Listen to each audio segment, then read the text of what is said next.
Hello, everyone. Good morning and Happy New Year.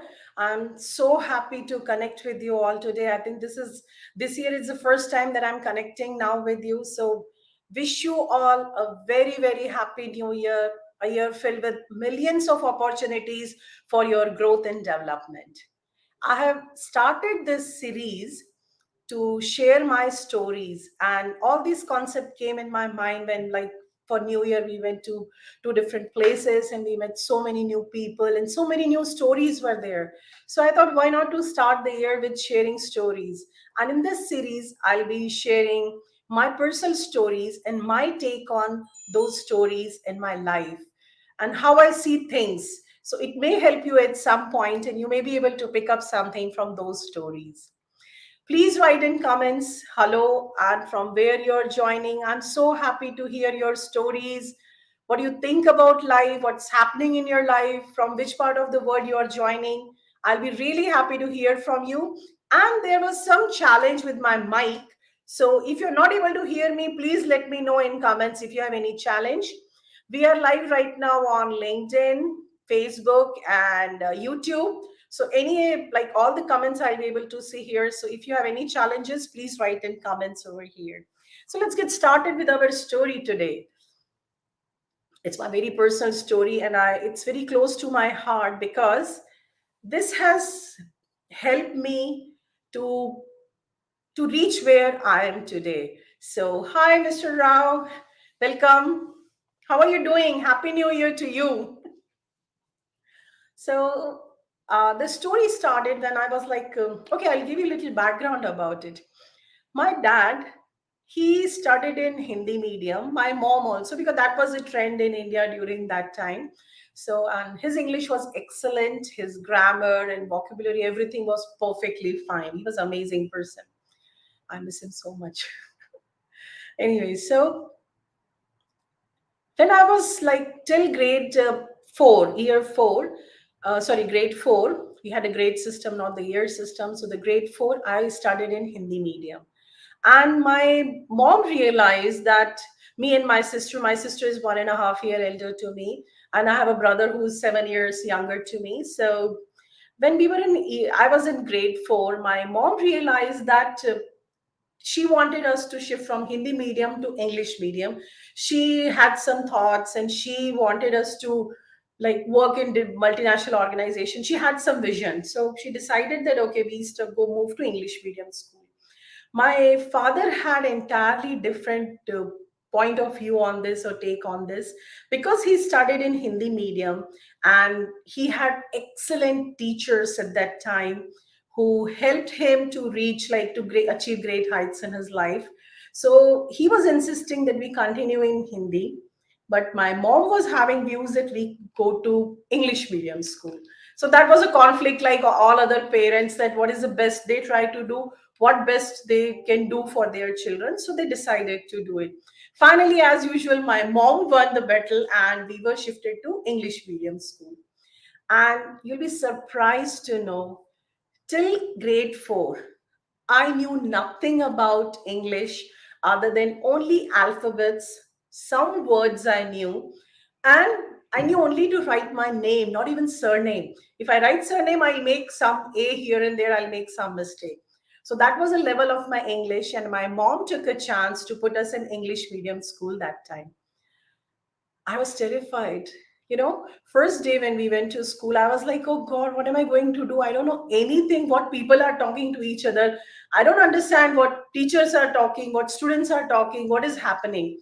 And my father gave little brief, like if they say it's a prayer time, you have to go out and stand and all those things. He gave little brief. That helped us.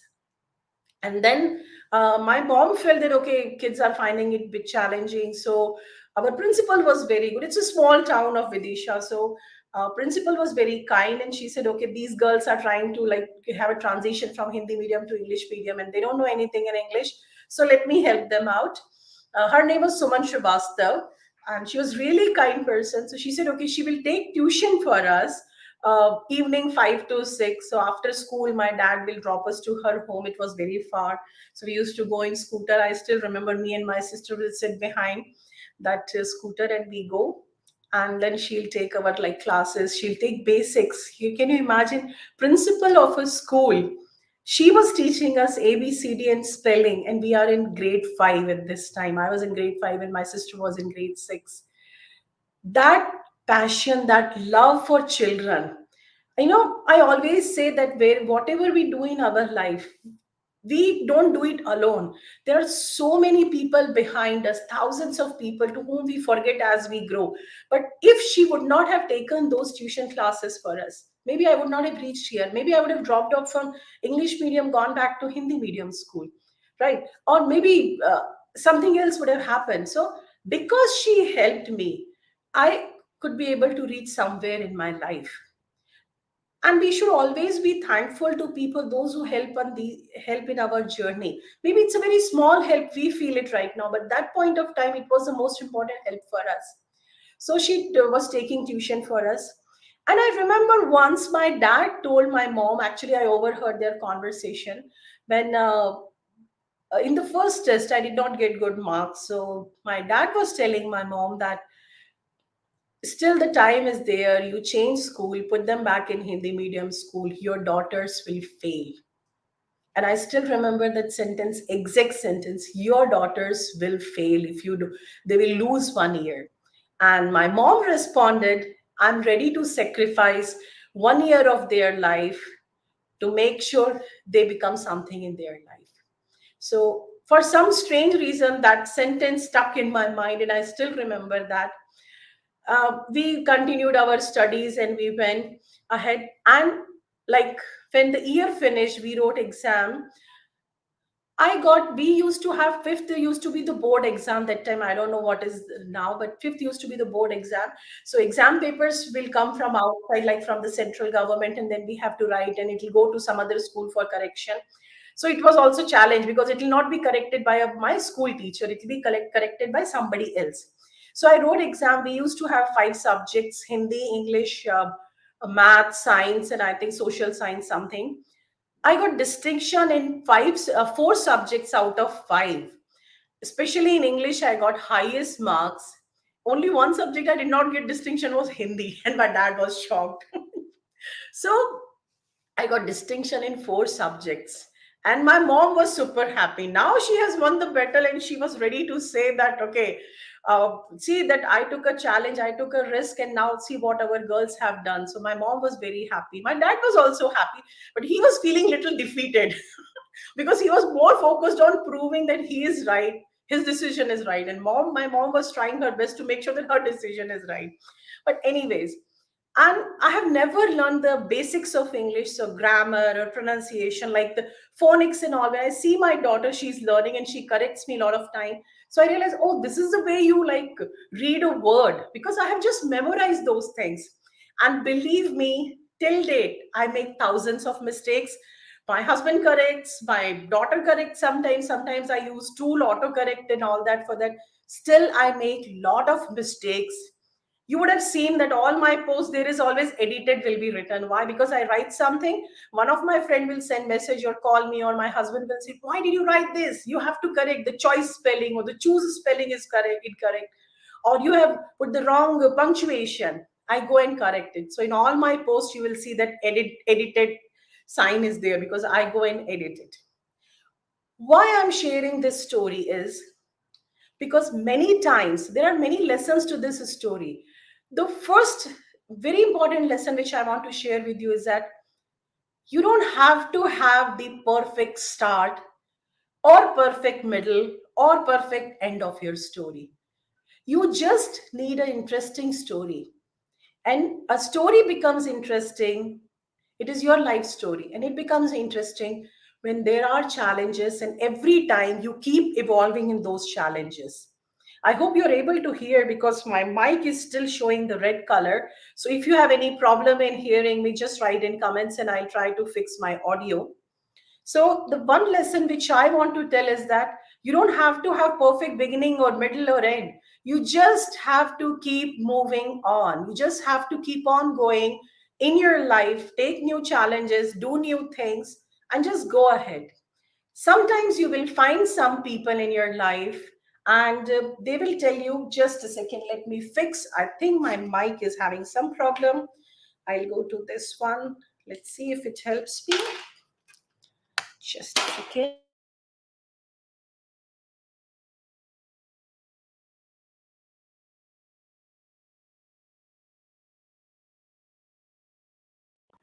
Are you able to hear me? Just, I'm so sorry for this.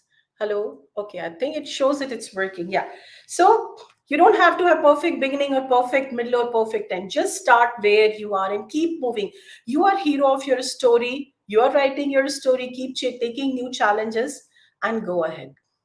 The second most important thing I want to tell you is that there will be a point when the world will try to make you feel that you are not enough. And it has happened with me. I will not name them, but hundreds of times I have failed. My things have got rejected. And once somebody called me on phone, they don't know what is the story behind me. I wrote an article, and that lady called me and she said, Neetu, you need to improve on your English. My content was extremely good. I sent that for a magazine at UA level, and that lady called me and she said that your content, she did not talk about content. She said, Neetu, you need to improve your English. You have so many mistakes and I cannot sit and correct your grammar in English. I felt hurt. I cried that day because she doesn't know my story, that how did I have reached here. So I did some editing to that and I sent it to US, and then that article got published in American Society of Quality. The same article, in fact, that still had mistakes, but American Society of Quality people, they said the content is extremely good. Their little grammar has to be corrected. That we will take care. Don't worry about it. So why I'm sharing all these things with you?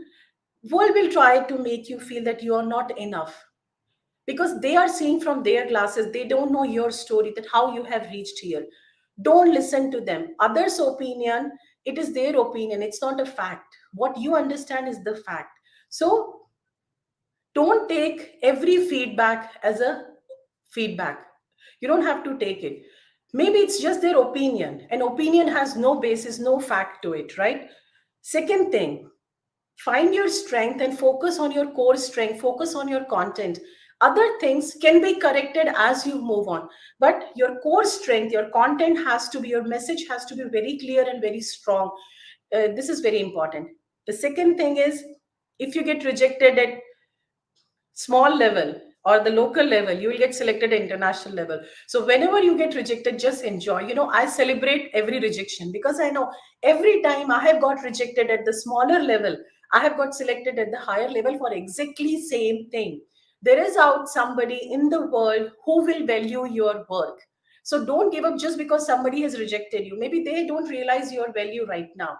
So it's okay, you just move on and try another place until you succeed in your life, and keep improving your craft. So that was the reason I selected this thing. And trust me, I have got more number of rejections in my life than like acceptance or the appreciation or the success. The third most important message I want to give you, especially for parents and working parents, I work with lot of professionals for different assignment coaching and like lot of things, that their startups and other thing. Anyway, that's another thing. So when I work with different professionals and they are parents, of course, I have seen one trend very common.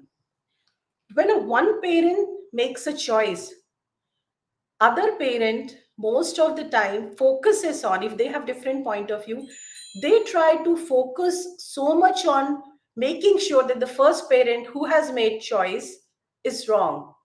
And this is just to satisfy their ego and say that after everything happens, see, I told you you were wrong and I was right. But in this battle of ego between parents, ultimately the child is there who suffers. I have seen it like if one parent decides to put in them different syllabus or different school, or let them choose some kind of courses or subjects, and if the one parent doesn't agree, they both have their own conflict and each one try to prove the other person wrong. But they are so focused on their ego that they forget that they are here to help child grow in their life. So just I want you to take some time and reflect on your relationship with your spouse and your children and see, what are you focusing on? Are you focusing on proving yourself right, or you focusing on doing the right thing in your life? Why I brought this point, because as I mentioned while telling this story, My dad told that your daughters will fail. And that sentence I remember because it has hurt me. It has hurt me because he used word your daughter, not our daughter. So that moment of time I felt, am I not his daughter? Why is he telling that? And second thing I felt that he's not going to support me to improve my English, although his English is excellent. But right now he's focused on proving that my mother is wrong. So he's not going to help me. And I felt that, okay, my mom doesn't know English and my dad is not going to support. What am I going to do? Now, in their battle, I'll be like stuck. So, of course, he was a great father and he did everything he could do, like any other father for us.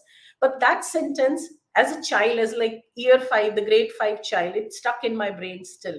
So, I want you to reflect, like, just reflect on this story, reflect on your relationship, and see that where is that point where you feel stuck, which you need to work on, whether it's a relationship, whether it's a rejection, whether it's something is holding you back, whether it's you're taking somebody's feedback so seriously. What is at one point where you are stuck in your life and you need to move on? Just let go of it, forgive yourself, forgive other person, and move on to the next milestone. I would love to hear your stories as well. Please write in comments your stories. And in this series, I'm planning to share my personal stories, some big, some small, some silly, some more stupid, like I have done the most stupid things in my life. So I'll share those stories. And purpose is that they may resonate with you and you may pick something from it which will help you to grow in your life. I love to connect with you all. Please write in comments, connect with me for any help you need ever in your life. All the best. Love you guys. Take care. Bye bye. And happy weekend.